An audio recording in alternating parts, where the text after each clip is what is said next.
Snow fell the way ashes fall after a long fire, slow, drifting, sorrowful. The world outside Eliza Wren's cabin had gone silent, as though winter itself held its breath. Inside, the hearth hummed with a tired orange glow, the last of the chopped wood crackling like bones breaking. She sat near it, her shawl drawn close, mending a tear in her dress that no one but she would ever see. The needle pricked her finger. A single bead of blood welled, bright against the dim. She didn't flinch. Pain was a small and familiar thing. The wind whispered through the boards, low and moaning, the way a man might in his sleep. She listened to it the way one listens to a voice they almost recognize. Out beyond the frosted windowpane lay an empty stretch of prairie and pine, smothered in white. There had been no visitors for months, not since the last supply wagon creaked down from town before the snow came. The widow lived alone with her ghost of a life, one chair across from hers, one plate untouched, one coat still hanging by the door. When the knock came, it was not timid. It landed heavy, twice, thud, thud, like the pulse of something desperate. Eliza froze. Few men traveled in weather like this, and none ever came to her door. She stood, needle forgotten, her breath clouding in the chill. The knock came again, softer this time, but closer somehow, as though the person on the other side had leaned their head against the wood. She reached for the iron poker from beside the hearth, her hand trembling not from cold, but from the sudden nearness of the world. With a slow breath, she lifted the latch. Snow swept in before the man did, a white gust that bit at her skin. He filled the doorway like a shadow cut from stone. Tall, bare to the waist beneath a tattered blanket, dark hair streaked with snow, skin the color of old copper dulled by frost. His chest rose and fell, slow and ragged. His eyes were black, but not cruel. They were the kind that had seen too much and had nowhere left to look. He said, in a voice deep and low as thunder, "I lost my wife today. Can I spend the night with you?" For a moment, the world seemed to stop moving. The wind paused, the fire stilled, even her heartbeat slowed to listen. Eliza's mind rushed ahead of her body, Apache. Savage. Trouble. But the words he'd spoken were too human, too broken to ignore. She saw the faint tremor in his jaw, the way his lips had cracked from cold, the small trail of blood along his shoulder. "You'll freeze," she murmured and stepped aside. He entered without sound, moving like a man afraid of his own weight. The door shut behind them, muting the storm to a faraway hum. The air between them felt thick, fear, pity, and something else neither could name. He stood near the fire, hands half outstretched, watching the flames as if they might reject him. The light licked across his scars, long pale ridges that told of knives, whips, battles. She could smell smoke on him, and the faint copper tang of grief. Eliza placed the poker down. "Sit," she said quietly. "I'll fetch a blanket." He obeyed, lowering himself onto the bench by the hearth. His size made the small cabin seem smaller, his silence heavier. When she draped a wool blanket over his shoulders, he didn't look at her, but his hand reached up to steady the edge, careful not to touch hers. "Thank you," he said, though the words came out like something he had not spoken in years. She nodded once and moved to stir the pot on the fire, a thin stew of beans and potatoes. It wasn't much, but it was hot, and tonight that felt like salvation. As she ladled some into a tin bowl, she found her voice. "Where's your horse?" "Buried," he said simply. "Snow took her down near the ridge." "And your wife?" she asked, instantly regretting the question. He didn't answer right away. The fire crackled between them. When he finally spoke, it was soft. "I covered her. Couldn't leave her to the wolves." His head bowed. The flames threw trembling shadows across his face, tracing the hollow beneath his eyes. Eliza felt a sting behind her ribs, a quiet recognition. She had buried someone too, a year ago this very month, under snow not unlike this. She remembered the way the shovel slipped in the frozen ground, the numbness in her hands, and how no one had come to help. She placed the bowl in front of him. "Eat," she said. He obeyed again. Steam rose between them. Each slow spoonful seemed a prayer. The cabin warmed little by little. His shoulders began to loosen, and so did her breath. After a time, he spoke. You live alone? Yes, she said. My husband died last winter. He glanced around the room. 2 chairs, 1 coat. You still wait for him, he said. It wasn't a question, and that startled her more than anything. Eliza looked into the fire. I wait for quiet, she whispered. For it to stop hurting. He nodded once, the gesture small but full of understanding. The silence between them softened. When the wind rose again, it made the walls groan. Snow hissed against the window like sand. He stood and went to the door, testing the latch, making sure it held. Storm will last the night, he said. You've been through storms before? She asked. Too many, he replied, his voice low. Then, after a pause, not like this one. Something in the way he said it, almost tender, almost tired, made her chest ache. She busied herself gathering another log for the fire. His presence filled the room in ways she could not name. Not threat, not comfort, but gravity itself, holding her still. As she placed the wood on the flames, a faint smile ghosted his lips. You're not afraid of me. Should I be? He looked at her then, really looked. Others are. I'm not others, she said. The words hung between them, quiet but alive. He turned back to the fire, his broad back reflecting the flicker of orange light. She noticed the outline of old scars there too, crossing like rivers. She wondered what kind of life left such marks, and what kind of man survived them. As the night deepened, the storm outside grew wilder. The roof creaked, snow piling heavy. He offered to stay awake, to watch the door, saying softly, I owe you that. She shook her head. You owe me nothing. Rest. But he did not sleep. He sat near the door, knees bent, eyes on the fire. Every so often, he would glance toward her with a look not of longing, but of watchfulness, as though guarding something sacred. Eliza tried to sleep on the cot, but the sound of his slow breathing filled the cabin like a heartbeat. In that rhythm, she felt oddly safe. The world outside could rage and break, but in here, 2 ruined lives had found a fragile truce. Near dawn, the wind fell silent. The first pale light touched the frost on the window. Eliza stirred and saw him still awake, still sitting by the hearth, blanket slipping from his shoulder. His skin gleamed faintly with sweat. His eyes were fixed on the flames. She rose quietly and brought him a cup of water. When he took it, his hand brushed hers, just barely, a whisper of warmth, and something passed between them, too brief to name, too real to deny. He set the cup down. You should tell me to go when the sun comes, he said. Do you want me to? She asked. He looked toward the door, then at her. His gaze was steady, almost sorrowful. It's safer for you if I'm gone. She swallowed, her throat tight. Maybe.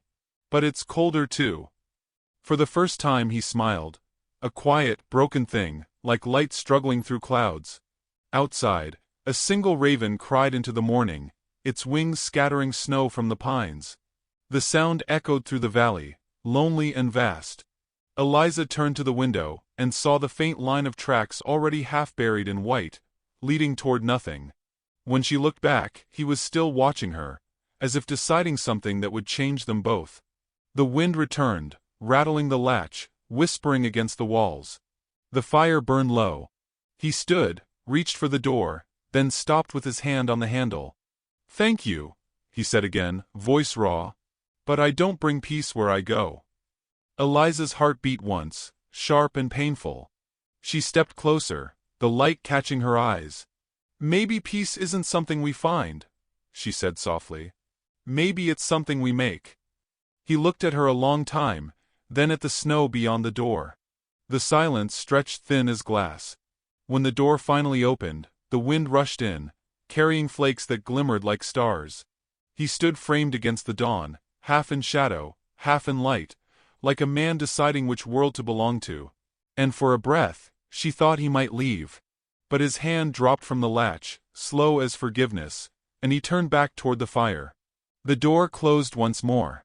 The cabin held its breath. Outside, the storm began to rise again.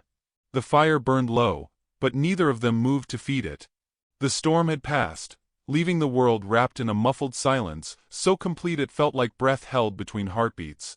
Thomas sat near the hearth, his dark eyes fixed on the coals, as if they whispered something he alone could hear. Eliza watched him from the small table, her sewing forgotten again, her thoughts caught between caution and the strange calm that filled her cabin now. Dawn broke pale through the frost-smeared glass. She rose and stepped quietly to the window, her bare feet finding the warm patches in the floorboards. Outside, the snow stretched unbroken, a silver plain beneath a sky the color of tin. No tracks led away from the door. He hadn't left. Somehow that truth comforted her more than she wanted to admit. When she turned, she found him standing. The blanket had slipped from his shoulder. The firelight caught on the curve of his collarbone, and the faint sheen of damp hair along his temple. He looked larger in the morning light, yet somehow gentler too, less a warrior than a man thawing from the long freeze of grief. "I'll go soon," he said, voice rough from the night's silence. "You said that before," she answered, moving to pour water from the kettle. "You didn't." He gave a faint smile, the kind that lives and dies in the same breath. Snow said no. Then the snow did right. She poured 2 cups, slid one toward him. Steam curled between them like a living thing. He took the cup with both hands, his fingers still trembling faintly from cold. "You're kind," he murmured.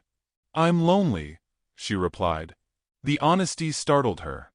It hung there, fragile as a snowflake, but she didn't take it back. He didn't look away. "Kindness grows from loneliness," he said. "Both ache the same way." Her gaze softened. The words settled deep inside her, like seeds under frost. As the morning stretched thin, Tama moved outside to split wood. She watched from the doorway, shawl drawn around her shoulders. The axe rose and fell with a rhythm both brutal and beautiful, each strike releasing a burst of snow-dusted breath, each piece of wood splitting open like confession. His strength was quiet, patient. Not a show, but a kind of prayer. When he stopped, she stepped out and handed him a pail of warm water. "You'll freeze your hands." He washed the splinters from his palms, then looked at her with a flicker of embarrassment, as if her concern were something he'd forgotten the shape of. "Thank you," he said again. They worked in silence. She stacked the logs he split. Their breath mingled in the cold air, turning into ghosts that rose and vanished. At one point, the sleeve of her dress caught on a splinter. He reached out, instinctive, and freed it gently. His fingers brushed her wrist, barely, yet the warmth lingered long after. By midday, the clouds had thinned. Light poured through the smoke hole above the hearth, falling across his face in soft gold. He sat by the fire again, eating stew from the night before, slow and deliberate. She noticed how careful he was not to waste even a crumb, how reverent he seemed before simple food. She asked quietly, "You had nothing to eat before you came?" He shook his head. 3 days. Her throat tightened. "And still you buried her first." He paused, spoon halfway to his mouth. "A man buries love before he buries hunger." Something in her chest broke open then, small, silent, but deep. She turned away, pretending to tidy the shelves. The cabin felt too small for so much grief. Yet somehow, the air between them had changed. It no longer carried only sorrow, but a strange, unspoken understanding. Later, as she stitched by the fading light, he spoke again. "Your husband, he was a good man?" She hesitated, needle suspended midair. "He was, a man of rules. He believed silence was strength." Tama's eyes flickered toward the window. "Then he must have been strong indeed." "He was," she said softly. "But silence doesn't always mean peace." He nodded, as if he knew that truth too well. The fire crackled. Shadows moved along the walls, alive and shifting. When the kettle hissed, she poured water into a basin and gestured toward it. "You can wash. I'll step outside." He dipped his head in thanks. As she opened the door, the cold bit her cheeks, and the wind carried faint voices from the distance. Wagon wheels, laughter, gossip from the road. She pulled the door shut again, heart pounding. People would notice his tracks soon enough. Word would spread. When she came back in, he was sitting on the floor near the hearth, bare-chested, wiping his arms with the corner of a clean rag. Steam rose from his skin. The fire's glow turned his scars to copper and gold. She froze, unsure whether to look away. He noticed. "Scars offend you?" "They humble me," she said quietly. He watched her face for a long moment, then dropped his gaze. "Each one has a name. Some I gave. Some I earned. Do they still hurt?" "Only when I forget them." Her hands trembled around the basin handle. She set it down too hard. Water sloshed onto the floor. He moved to help, crouching beside her. Their fingers touched again. Quick, accidental, electric. Neither spoke. The silence that followed was heavier than any word. Outside, a sleigh passed by. Voices called faintly. Eliza went still, knowing whose they were. Mrs. Cranfield's, gossip sharp as frost. Through the small window, she caught a glimpse of the woman's bonnet turning toward the cabin. The gaze lingered too long. "They saw you," Eliza whispered. "I will leave," he said immediately, standing. "No," she said, louder than she meant to. Then softer. "Not in this cold. It is safer." "Safer for who?" Her voice shook. "For me, or for them?" His eyes met hers, dark, solemn, full of something that could have been shame or longing or both. "For those who can't see truth," he said. Her breath trembled. "Then let them freeze in their blindness. You'll stay till the storm's gone." A long silence followed. Finally, he nodded once. "Then I will cut more wood." When he stepped outside, she leaned against the wall, heart pounding. The air in the cabin smelled of smoke and pine and something new, something alive. By the time the sun dipped behind the pines, he returned with his arms full of wood, and his hair dusted white. She was at the table, kneading dough she hadn't meant to make. He set the wood down, and she looked up, smiling before she could stop herself. For the first time he smiled back. Slow, careful but real. They ate together as the world darkened. The storm began again, tapping soft fingers on the window. When lightning flickered far away, he reached for the lamp and lit it. The glow filled the room with honeyed warmth. She noticed how the light softened the lines of his face, how his presence no longer felt strange. Somewhere between grief and gratitude, her loneliness had changed shape. Later, as the fire dimmed, he said quietly, "If I bring danger to you, will you tell me to go?" She met his gaze. "When the world grows kinder, maybe I will." He looked at her for a long, unreadable moment, then lowered his head. "That day may never come." The last log in the fire broke apart with a sigh, sparks rising like stars. The warmth between them was quiet, steady, alive. Outside, snow began again, soft, endless and white. Inside, two souls sat in the same glow, not yet lovers, not yet safe, but no longer alone. And in the distance, beneath the hush of falling snow, a single voice, distant, angry, called her name. By morning, the world was clean and cruel again. The snow glittered like innocence it didn't deserve, and the wind carried that hollow quiet only found after a storm, the kind that makes a soul remember its mistakes. Eliza stood by the window with her shawl drawn tight, watching the sun struggle through a sky the color of ash. Tama was outside already, splitting wood as though trying to carve silence itself into something useful.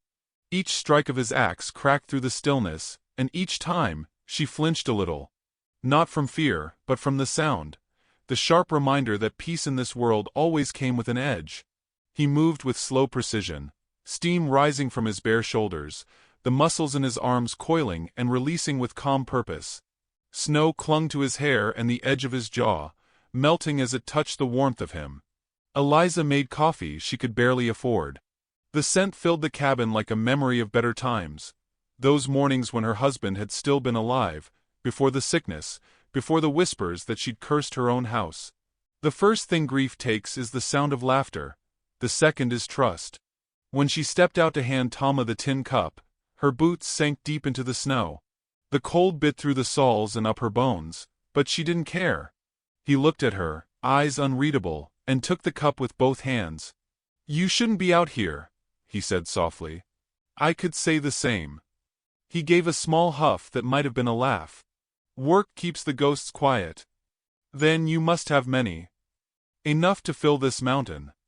She wanted to ask about them, about the woman he buried and the child lost to frost, but she didn't. Some griefs are too sacred to touch. Instead, she asked, "Do you plan to go when the road clears?" He looked past her, toward the horizon, a pale line of frozen ridges fading into the blue. "There's nowhere I plan to go. Just places that haven't sent me away yet." The wind stirred then, carrying faint voices from the distance. She turned her head sharply.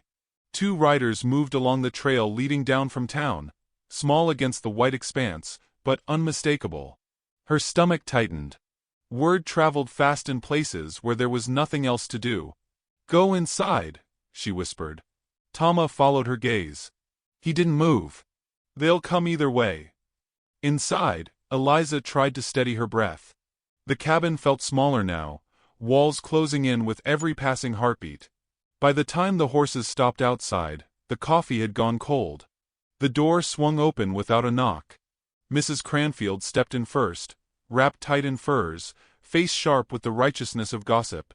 Behind her came Sheriff Harlan, hat in hand, his mustache rimed with frost, and a third man, young, nervous, carrying a rifle he didn't know how to hold. "Eliza Wren," Mrs. Cranfield said, her tone a sermon wrapped in ice. "Is it true you've taken one of them into your home?" Eliza's voice was steady. "He needed shelter. And you think yourself a saint for it?" The older woman's eyes darted toward Tama, who stood in the corner by the hearth, motionless, like a shadow carved from earth. "These men bring death. You'd risk your soul for one." Eliza met her stare. "He's brought nothing but wood for my fire." The sheriff stepped forward, voice low and uneasy. "Ma'am, the folks in town are worried. There's been talk since the soldiers passed through last week, Apaches scouting again. Some think—" He stopped, catching the look in Tama's eyes. "Some think maybe he's one of them." "He's a man who lost his wife," Eliza said. "That's all I need to know." Mrs. Cranfield scoffed. "You've lost your husband too, yet here you stand defending a savage like he's your kin. It's indecent, Eliza. You'll ruin what little name you have left." The words cut deeper than they should have. Eliza swallowed hard, feeling the weight of every whispered rumor that had followed her since her husband's death.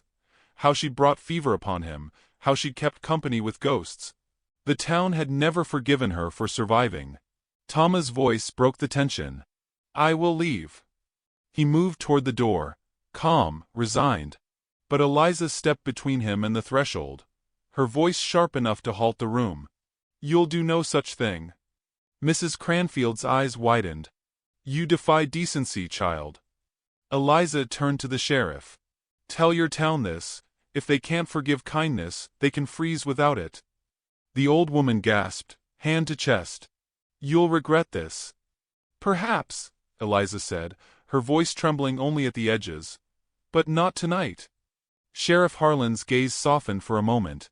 "Come back to town when you can," he murmured, as though offering her a bridge she might someday need. Then he nodded to the others. "Let's go." When the door shut, the silence felt heavier than before. Tama watched her, expression unreadable. "They'll come again," he said. "I know. Why do this for me?"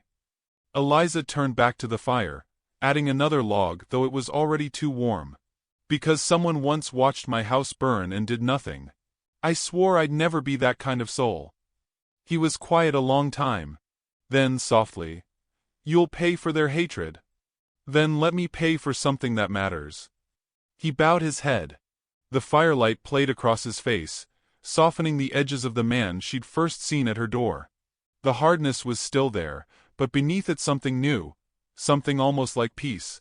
The day dragged by in long, uneasy silence. From time to time, Eliza caught herself glancing toward the road, half expecting to see riders again. But only the wind came, brushing snow from the pines like dust from old bones. At dusk, Tama stepped outside to chop more wood. She followed with her shawl tight around her shoulders. The air was blue and brittle, smelling of pine and smoke. He worked without pause, breath rising in plumes. She watched, feeling the rhythm of the axe, the raw grace in every motion. When he finally stopped, he leaned on the handle, chest heaving. "You shouldn't stand against them," he said. "You'll be alone." "I already am." His gaze met hers and something flickered. Pity, admiration, fear. The world does not forgive women who choose their own mercy. "Then I'll be unforgiven," she said quietly. A sound broke through the trees then, a horse neighing, distant but approaching fast. Both turned toward it. A figure appeared down the road, torchlight glinting off a rifle barrel. Tama's hand went to the knife at his belt. "Stay," she whispered. The horse stopped short before the cabin. It was the sheriff again, alone this time. "Eliza," he called. "We had a meeting in town. Folks are riled. Some say they'll come by nightfall to drive him out. Best thing you can do is let him go." Eliza stood on the porch, snow swirling around her skirt. "And if I don't?" He hesitated. "Then keep your doors barred. I can't protect you from talk, or from bullets." She nodded once. "Thank you for warning me." He tipped his hat and rode off, fading into the storm. Inside, Tama stood by the hearth, shadows wrapping around him. "They'll come," he said again. "Then we'll meet them with light," she whispered, striking a match and touching it to a new log. The flame flared, golden, strong. Hours later, as night fell, the world outside went dark. So dark it seemed the stars themselves had fled. Eliza sat near the window, listening to the faint jingle of distant harnesses, the murmur of approaching voices. Tama moved closer to the door, his figure a silent sentinel. She spoke softly, without turning.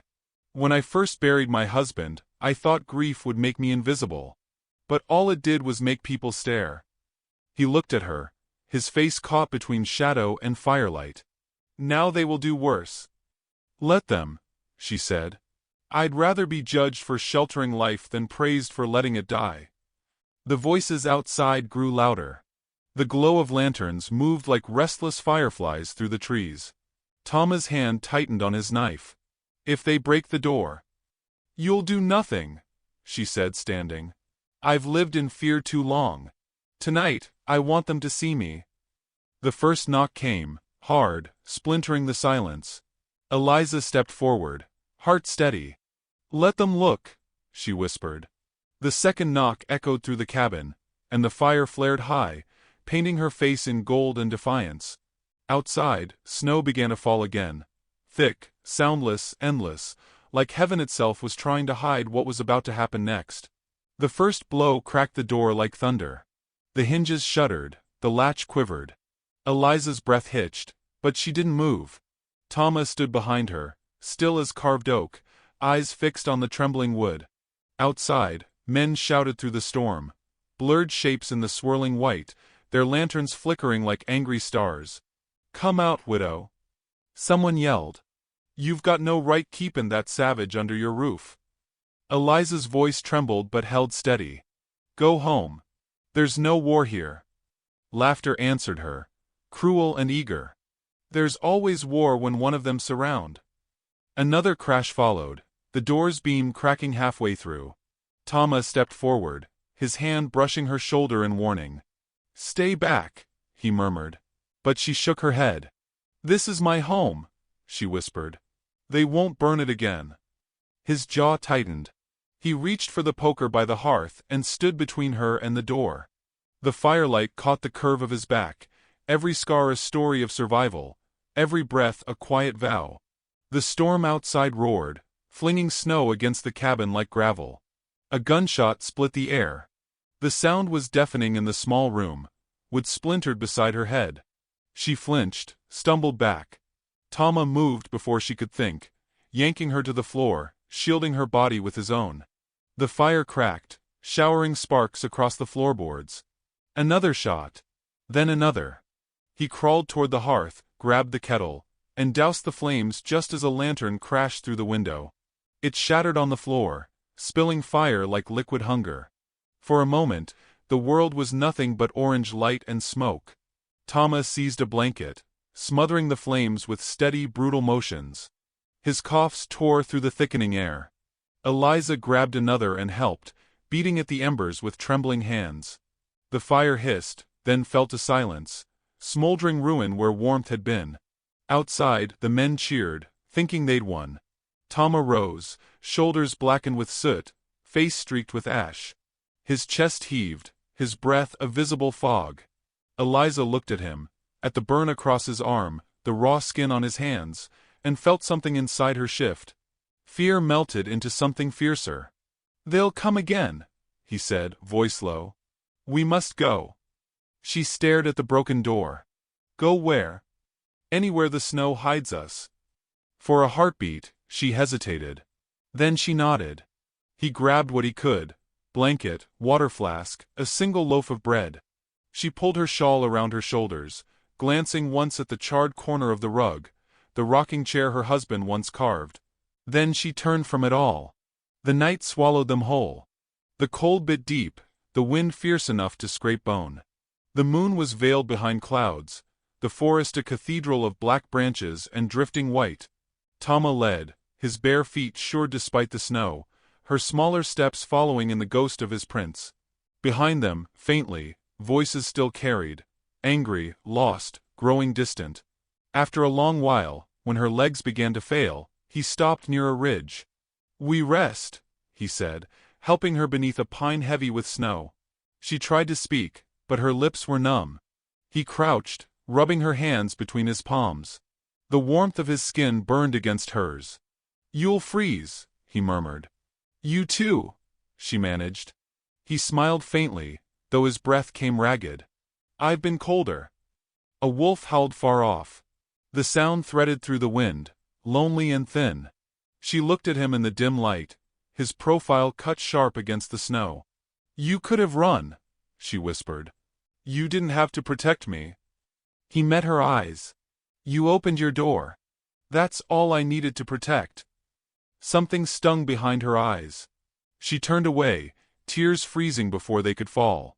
"They'll destroy everything I had." He glanced toward the faint glow on the horizon, the fire rising where the cabin once stood. "They already did."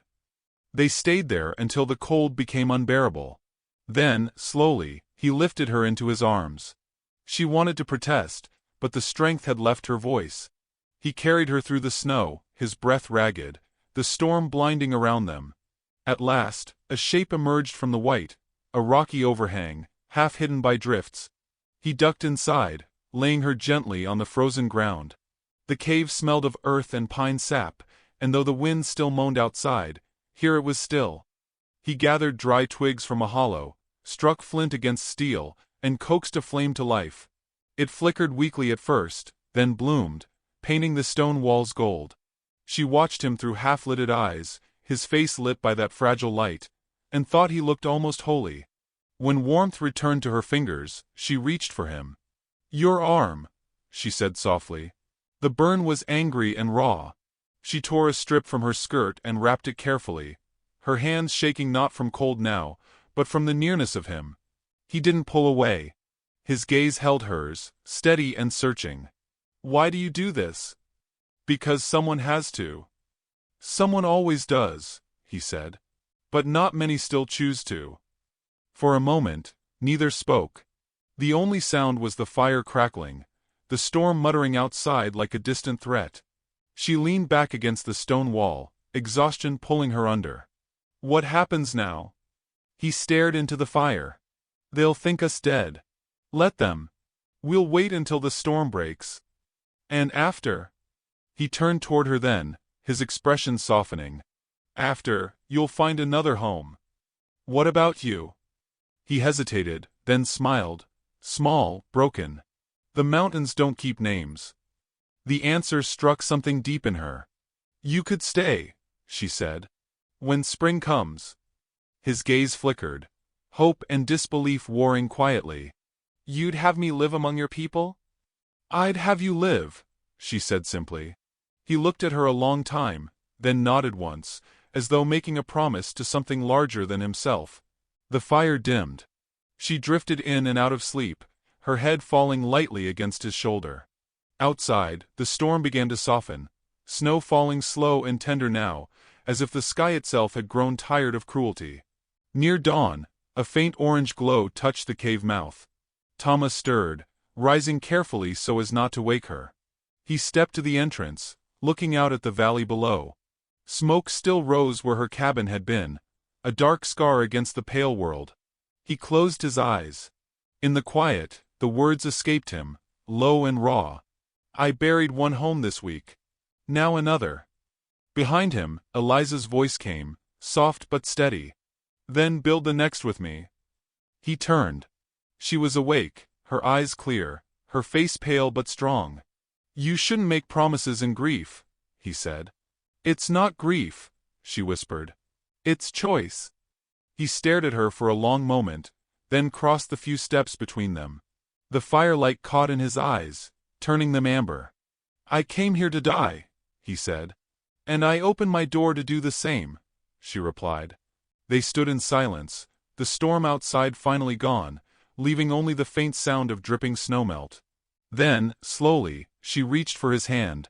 He let her take it. Outside, the horizon bloomed with light, the kind that comes after a long darkness, patient and undeserved. He looked at her, the faintest smile touching his lips.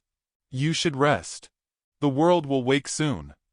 "Let it," she said, voice barely a whisper. "We've already lived through its sleep." As the sun rose, the fire in the cave flared brighter, filling every shadow with gold. For one quiet eternal moment, it seemed the world itself had paused to watch them. Two figures wrapped in the same light, breathing the same fragile air, as if mercy had finally found its shape in them.